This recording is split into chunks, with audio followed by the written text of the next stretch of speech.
Governor Warren, it's a pleasure to welcome you back on the Chronoscope program. Since you were last here, a lot of things have happened in the Republican Party. Some things have also happened in the Democratic Party, and we'd like to get your opinion on them, sir. First, do you feel that the rather sharp conflict developing within the ranks of the Republicans will be detrimental to the party when it comes to a showdown this summer?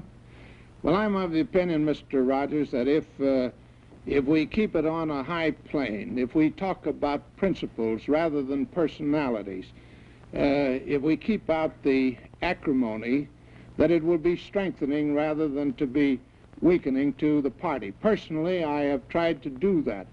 I have talked only about principles. I have never mentioned an opponent. You don't feel, do you, that if Taft is nominated, the ardent supporters of Eisenhower might not vote Republican?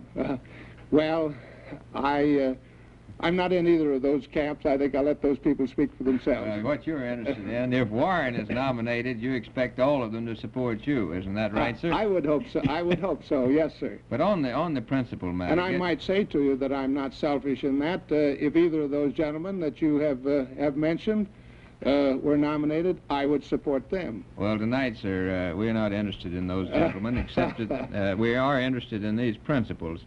Do you think that, on principle, that the division between the so-called Middle Western group of Republicans, the nationalist group, and the so-called internationalist group, do you think that division is irreconcilable?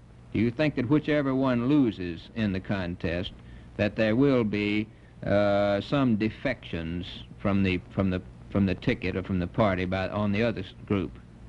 Well, I think always where you have a sharp line of demarcation on on matters of principle, you find some defections. Now, whether they can reconcile themselves at the convention or subsequently thereto is a question that could not be answered at the present time, in my opinion. In your opinion, sir, the Republican Party or the protest group this time has a fair chance now of presenting a united party in November, whomever wins the nomination?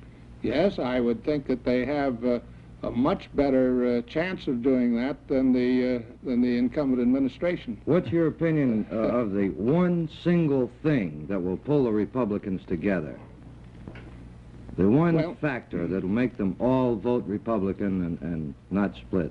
Well, I don't know that there is any one factor. I believe it's the philosophy of our party. I believe it's the realization of the need for reorganizing our government, for streamlining it, for cutting out all of the dead wood, for reestablishing integrity throughout the government. Well, that's more or less Mr. Huey's theory of a protest group, though, isn't it? Well, I don't believe so. I believe those represent sound, fundamental principles. Mm-hmm. Well, it isn't just a protest group. I think I think we would be for that whether we were in or out of office. Yeah. There is, of course, there's a sound case against the present administration, isn't there? I believe so. And one of the things you're doing in your campaigning is making that case against the government clear. That is true. That is true. So you have the dual purpose of first establishing the case against an administration that's been there 20 years and then explaining what you expect to do when you get power. Yes. I'm of the opinion, Mr. Huey, that the Republicans cannot win just on a negative campaign. I believe that we cannot win just by pointing out the mistakes of the Democrats. You see, we haven't been in power for 20 years, and the people of America are going to want to know what we propose to do, and I believe that we ought to meet every problem of American life head on.